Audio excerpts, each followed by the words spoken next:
Tip number 1, योग साधकांनी सुरुवातीला योगाभ्यास सुरू केल्यानंतर संयम ठेवणं खूप गरजेचं आहे. कारण सुरुवातीच्या काळामध्ये आपल्याला योगासन करणं किंवा प्राणायाम करणं खूप कठीण जात असतं. पण जर संयम आणि आत्मविश्वासाने तुम्ही सुरुवात केली तर काहीच दिवसांमध्ये आसन आणि प्राणायामामध्ये तुम्ही मास्टर होऊ शकता. टिप नंबर 2, शक्य असल्यास योगाभ्यासाला सुरुवात ही सकाळी लवकर करावी. कारण सकाळी किंवा पहाटे योग करणं हा एक आयडियल टाइम आहे.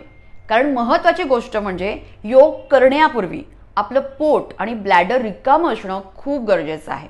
टिप नंबर 3, योगासनं करण्यापूर्वी शक्य असल्यास अंघोळ करावी. कारण अंघोळ केल्यामुळे शरीर हलकं होतं आणि ॲक्टिव्ह होतं, ज्यामुळे योगासनं करणं सहज शक्य होतं.